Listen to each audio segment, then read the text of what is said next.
Masalah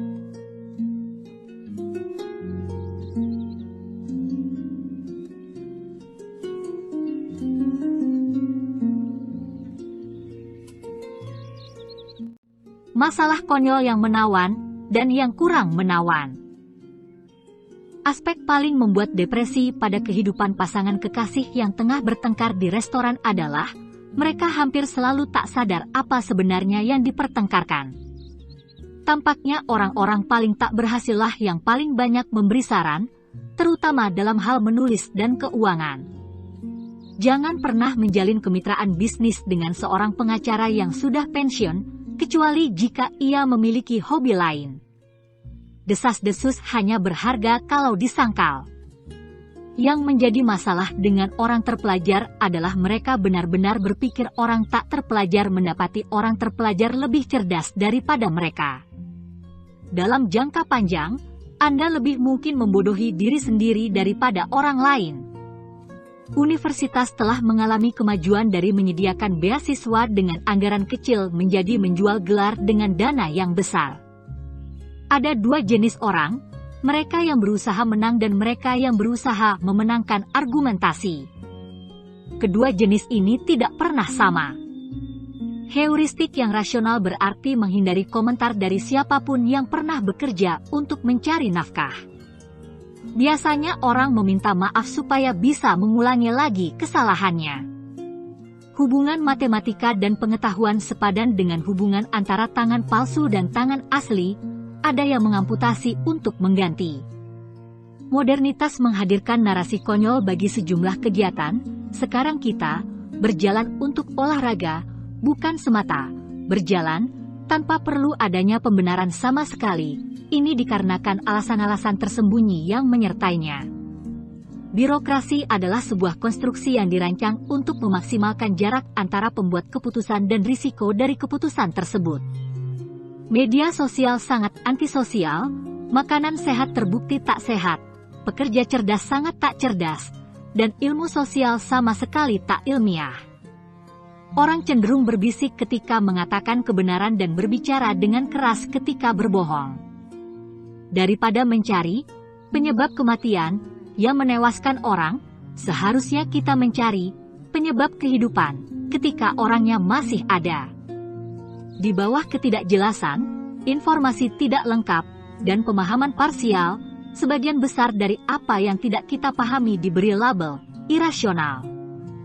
Orang yang suka memanfaatkan orang lainlah yang paling kesal ketika dimanfaatkan oleh orang lain. Jika seseorang memberi lebih dari satu alasan kenapa dia menginginkan suatu pekerjaan, jangan berikan pekerjaan itu kepadanya. Program eksekutif memungkinkan kita menyaksikan orang yang tidak pernah bekerja menasihati mereka yang tidak pernah bermenung. Kegagalan pemikiran lapis kedua, orang memberitahukan rahasia kepada Anda dan berharap Anda menyimpan rahasia itu, padahal dia baru saja memberi bukti bahwa dia sendiri tak bisa menyimpan rahasia. Ketika orang berkata, saya berinvestasi untuk jangka panjang, itu artinya mereka kehilangan uang. Jejaring sosial menyajikan info mengenai apa yang orang sukai. Sebenarnya lebih informatif kalau orang menunjukkan apa yang tak mereka sukai. Fakta bahwa orang yang tinggal di negara-negara bercuaca dingin cenderung bekerja lebih keras, lebih kaya, kurang santai, kurang damai, kurang toleran terhadap kemalasan, lebih terorganisir, dan lebih tergesa-gesa, daripada mereka yang tinggal di negara-negara yang beriklim lebih panas, seharusnya membuat kita bertanya-tanya apakah kekayaan hanyalah ganti rugi, dan motivasi hanyalah kompensasi berlebihan karena tidak memiliki kehidupan nyata. Semua desas-desus tentang tokoh masyarakat harus dianggap tidak benar sampai tokoh masyarakat itu mengancam untuk menuntut. Orang sangat cenderung mencari iri sebab akibat sehingga orang yang paling tertutup pun bisa Anda pancing untuk bicara banyak dengan sedikit-sedikit menyisipkan pertanyaan, mengapa? Dalam percakapan, jangan pernah menunjukkan angka risiko, walaupun itu benar. Saya perlu terus mengingatkan diri sendiri bahwa pemikir yang benar-benar independen bisa terlihat seperti akuntan, Theseus, atau hidup seperti zaman dulu. 3 kecanduan yang paling berbahaya adalah kecanduan heroin, karbohidrat, dan gaji bulanan. Aspek terpenting dari berpuasa adalah perasaan bersyukur yang dalam dan tak terarah saat Anda berbuka. Satu-satu ukuran sukses saya adalah berapa banyak waktu yang bisa Anda buang. Saya penasaran apakah singa atau kanibal mau membayar lebih mahal untuk manusia yang tidak dikandangkan. Buku yang bagus menjadi lebih baik ketika dibaca untuk kedua kalinya. Buku yang lebih bagus menjadi lebih baik lagi ketika dibaca untuk ketiga kalinya. Buku apapun yang tidak layak dibaca berulang kali tidak layak dibaca sama sekali. Jika Anda perlu mendengarkan musik sambil berjalan, janganlah berjalan, dan tolong jangan dengarkan musik. Manusia menghancurkan satu sama lain dalam perang, dan menghancurkan diri sendiri dalam damai. Berpuasa, setiap manusia harus belajar membaca, menulis, menghargai yang lemah, mengambil risiko dalam menyuarakan rasa tidak hormat pada yang berpuasa ketika situasi mengharuskannya, dan berpuasa. Olahraga membuat laki-laki menjadi feminin dan perempuan menjadi maskulin. Teknologi bisa merusak dan membahayakan tiap aspek kehidupan orang bodoh sambil membuatnya yakin bahwa kehidupannya menjadi lebih efisien. Beda antara teknologi dan perbudakan adalah budak sadar mereka tidak merdeka. Modernitas yang tinggi, rutinitas menggantikan upaya fisik menggantikan pendayagunaan batin, dan pendayagunaan batin menggantikan kejernihan batin. Anda baru memiliki kehidupan nyata jika tidak bersaing dengan siapapun dalam kegiatan apapun. Dalam ujian di kehidupan nyata, seseorang memberi Anda jawaban dan Anda harus menemukan pertanyaan terbaik terkait jawaban tersebut. Menderita penyakit parah berarti alam membiarkan Anda mati dengan lebih sedikit penderitaan, obat membuat Anda menderita dan sekarat lebih lama. Kita puas dengan benda alami, atau yang lama, seperti pemandangan atau lukisan klasik tapi tak puas-puas dengan teknologi, membesar-besarkan kemajuan kecil dalam versi terbaru, terobsesi 2.0, terjebak dalam ban berjalan, treadmill, mental. Dalam perjalanan sejarah, baru pada zaman sekaranglah, bekerja keras, menandakan kebanggaan, bukan rasa malu karena ketiadaan bakat, keahlian, dan terutama, sprezzatura, sikap tak peduli. Dulu, butuh 7 tahun untuk mencari tahu, apakah sebuah buku adalah sebuah buku atau artikel jurnalistik yang disamarkan dalam sampul buku. Kini, yang dibutuhkan hanyalah menunggu selama 2 tahun. Tak lama lagi, hanya beberapa bulan. Singkatnya, modernitas menggantikan proses dengan hasil dan hubungan dengan transaksi. Sebagian ide lahir ketika Anda menuliskannya, namun sebagian lagi justru mati. Gagasan sabatikal mereka adalah bekerja 6 hari dan libur 1 hari. Gagasan sabatikal saya adalah bekerja, sebagian dari, 1 hari dan libur 6 hari. Yang disebut, main, game, melancong, olahraga, terlihat seperti kerja, makin keras mencobanya, makin terjerumus. Hidup adalah tentang deteksi dini titik balik di mana barang-barang yang Anda miliki, misalnya rumah di pedesaan, mobil, atau bisnis, mulai menguasai Anda. Sebagian besar teknologi modern adalah hukuman yang ditunda. Kita ini pemburu, kita baru hidup pada saat-saat kita berimprovisasi, tanpa jadwal, hanya kejutan-kejutan kecil dan rangsangan dari lingkungan. Segala hal, gunakan kebosanan sebagai arloji biologis, walau dalam batas kesopanan. Pertanyaan heuristis mengenai apakah Anda memiliki kendali atas hidup Anda. Dapatkah Anda tidur siang? Dekomposisi, bagi kebanyakan orang, dimulai ketika mereka meninggalkan kehidupan sosial kampus yang bebas dan tidak rusak demi kehidupan berprofesi yang terisolasi dan keluarga inti. Salah satu buku terpendek yang pernah saya baca terdiri atas 745 halaman. Buku terpanjang yang pernah saya baca terdiri atas 205 halaman. Seseorang berpemikiran klasik tersiksa saat melihat atlet yang kompetitif. Sang atlet mencoba sekuat tenaga menjadi hewan, bukan manusia, padahal dia tak akan menjadi segesit ehetah atau sekuat lembu. Keahlian yang bisa disebarkan, bertarung bebas, berjalan di alam liar, merayu, pengetahuan umum. Keahlian yang tak bisa disebarkan, sekolah, permainan, olahraga, laboratorium, apapun yang direduksi dan diorganisasi.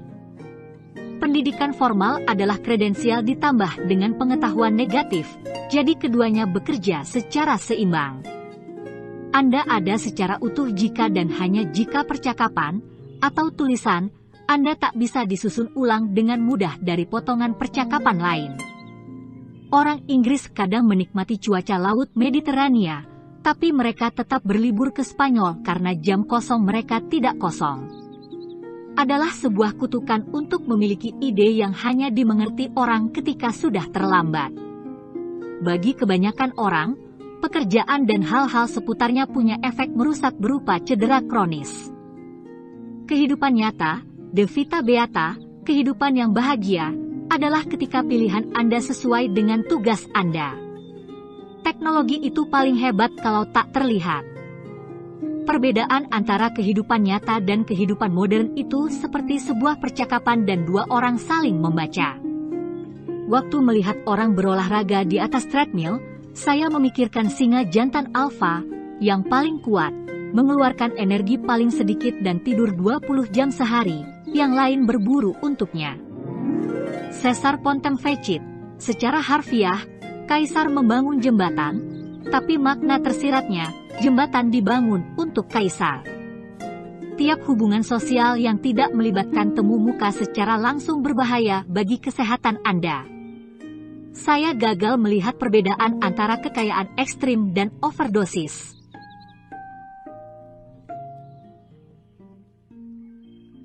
Menulis adalah seni mengulang-ulang tanpa disadari orang. Kebanyakan orang menulis supaya ingat, saya menulis supaya lupa. Yang mereka sebut filsafat, saya sebut sastra, yang mereka sebut sastra, saya sebut jurnalisme, yang mereka sebut jurnalisme, saya sebut gosip, dan yang mereka sebut gosip, saya sebut, secara bebas, kesukaan mengintip. Jika seorang profesor tidak mampu memberi kuliah tanpa persiapan, jangan hadir. Orang seharusnya hanya mengajarkan apa yang telah mereka pelajari secara langsung, melalui pengalaman dan keingintahuan, atau cari saja pekerjaan lain. Penulis dikenang karena karya terbaiknya, politikus dikenang karena kesalahan terburuknya, sementara pebisnis hampir tak pernah dikenang. Pengkritik boleh jadi terlihat menyalahkan penulis karena tidak menulis buku yang ingin dibacanya, tapi sebenarnya pengkritik menyalahkan penulis karena menulis buku yang ingin dia tulis tapi dia tak bisa menulisnya. Sastra itu bukan mempromosikan mutu, melainkan memoles kekurangan Anda. Untuk kesenangan, baca 1 bab karya Nabokov. Untuk hukuman, baca 2 bab. Saya diminta menulis buku yang cukup panjang. Namun, dari 2 novel Prancis paling sukses dalam sejarah, yang satu sangat pendek, Le Petit Prince, yang terdiri atas 80 halaman, sedangkan yang satunya sangat panjang, Recherche karya Proust yang terdiri atas 3.200 halaman, mengikuti hukum statistik arkasinus, fungsi kebalikan dari sinus. Ada perbedaan antara hipokondria, ketakutan berlebih dan terus-menerus akan gangguan kesehatan, ekspresif dan sastra, sebagaimana ada perbedaan antara pengembangan diri dan filsafat. Anda perlu terus mengingatkan diri akan sesuatu yang jelas. Daya tarik berada pada yang tak terucap, tak tertulis, dan tak ditampilkan. Perlu keahlian untuk mengendalikan kesunyian. Penulis tidak boleh dianggap gagal sampai dia mulai mengajari orang lain menulis. Sains yang tegas memberi hasil yang sensasional lewat proses yang sangat membosankan, filsafat memberi hasil yang membosankan lewat proses yang sensasional, sastra memberi hasil yang sensasional lewat proses yang sensasional, dan ekonomi memberi hasil yang membosankan lewat proses yang membosankan. Pepatah yang bagus bisa membuat Anda menuntaskan pembicaraan tanpa memulainya. Seorang penulis berkata kepada saya tidak menyelesaikan apapun hari ini. Jawabannya, cobalah tidak melakukan apapun. Cara terbaik untuk memiliki hari-hari yang baik adalah dengan tidak bertujuan menyelesaikan apapun. Sebenarnya, hampir semua yang saya tulis dan bertahan ditulis adalah ketika saya tidak berusaha menyelesaikan apapun. Sebagaimana ada penulis yang sudah menulis, dan penulis lain yang menikmati saat menulis, ada buku yang Anda nikmati saat membacanya dan buku lain yang Anda nikmati ketika selesai membacanya. Seorang jenius adalah seseorang yang cacatnya lebih sulit ditiru daripada sifat baiknya. Kalau membaca buku biasa, baca teksnya dan lewatkan catatan kaki.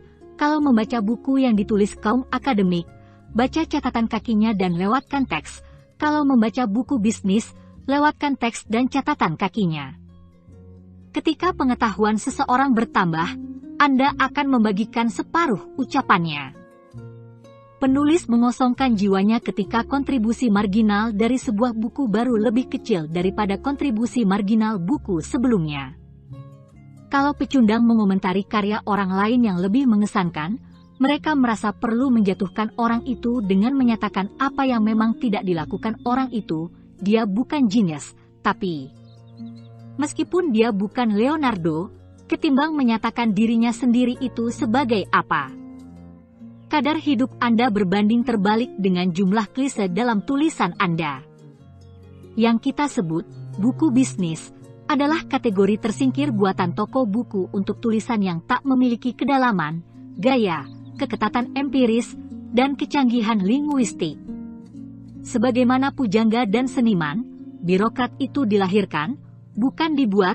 Manusia biasa harus bersusah payah untuk terus melakukan tugas-tugas yang sebegitu membosankan. Matematikawan berpikir dalam simbol, fisikawan berpikir dalam objek, filsuf berpikir dalam konsep, ahli ilmu ukur berpikir dalam gambar, ahli hukum berpikir dalam gagasan, ahli logika berpikir dalam operator, penulis berpikir dalam kesan, dan idiot berpikir dalam kata-kata. Hapus semua kata-kata kosong dari tulisan, CV, dan percakapan, kecuali ketika kata-kata tersebut bertujuan sebagai kesopan santunan. Akibat spesialisasi, arsitek membangun untuk membuat arsitek lain terkesan, model bertubuh langsing untuk membuat model lain terkesan, cendekiawan menulis untuk membuat cendekiawan lain terkesan, pembuat film mencoba membuat sesama pembuat film terkesan, pelukis membuat pedagang karya seni terkesan, tapi penulis yang menulis untuk membuat editor buku terkesan, biasanya gagal. Menjawab kritik itu hanya memboroskan emosi. Lebih baik tulisan yang dibuat tetap dicetak sesudah para kritikus itu mati. Saya bertanya-tanya mengapa para pembaca berita tidak menyadari bahwa jika berita memiliki sedikit saja nilai prediktif dan non-jurnalistik, para jurnalis bisa menjadi sangat kaya. Dan jika para jurnalis benar-benar tidak tertarik pada uang, mereka mungkin akan menulis esai sastra. Saya bisa memprediksi kapan seorang penulis mau menyontek karya saya, dengan payah, ketika dia menulis Taleb, memopulerkan teori peristiwa Black Swan. Pembaca koran yang menghadapi prosa sungguhan itu ibarat orang tuli di tengah opera Puccini. Boleh jadi ada satu dua yang disukai tapi dia akan bertanya, maksudnya apa? Beberapa buku tak bisa diringkas, sastra murni, puisi, sebagian lagi bisa diringkas menjadi sekitar 10 halaman. Kebanyakan buku bisa diringkas menjadi 0 halaman. Zaman peningkatan informasi itu ibarat orang yang tak bisa mengendalikan kata-kata. Dia makin banyak bicara sementara makin sedikit orang yang mendengarkan. Kalau disimak mendalam, yang kita sebut fiksi jauh lebih tak bersifat fiksi daripada non-fiksi, tapi juga kurang imajinatif. Lebih sulit menulis resensi buku yang sudah pernah dibaca daripada yang belum pernah dibaca. Sebagian besar orang yang disebut penulis terus menulis sambil berharap suatu hari bisa menemukan sesuatu untuk disampaikan. Risiko yang Anda hadapi ketika menulis sebuah buku yang menyebut para jurnalis menjual omong kosong adalah semua pengulas Anda akan menjual omong kosong juga. Saat ini kita seringkali menghadapi pilihan antara mereka yang menulis dengan jelas mengenai bidang yang tak dipahami, dan mereka yang menulis dengan payah mengenai bidang yang tak dipahami. Inilah zaman kegelapan meskipun kaya informasi. Pada 2010, 600.000 buku diterbitkan, itu baru yang berbahasa Inggris, di dalam semua itu hanya sedikit yang layak dikutip. Pada kira-kira tahun 0 Masehi, hanya segelintir buku yang ditulis, dari segelintir yang masih tersisa, banyak sekali isinya yang bisa dikutip. Dulu sebagian besar orang tidak tahu apa-apa, kecuali satu orang di antara 1.000 yang cukup bijak untuk bisa didengar. Sekarang lebih banyak orang bisa membaca, tapi berkat kemajuan, media, dan keuangan, yang bijak hanya 1 di antara 10.000. Kita lebih mampu, tanpa sengaja, berbuat di luar kebiasaan daripada, dengan sengaja, berpikir di luar kebiasaan. Saya ingin menulis buku yang diakui hanya oleh mereka yang benar-benar telah membacanya. Separuh kekonyolan terjadi ketika Anda tidak menyadari bahwa apa yang tak Anda sukai mungkin disukai orang lain, dan oleh Anda juga nantinya, dan sebaliknya.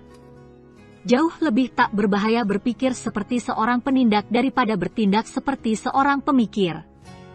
Sastra hidup ketika menutupi sifat buruk, cacat, kelemahan, dan kebingungan. Sastra mati apabila berkhotbah. Dalam persoalan apapun, jika Anda tidak merasa bahwa Anda tidak cukup tahu, itu artinya Anda memang tidak cukup tahu.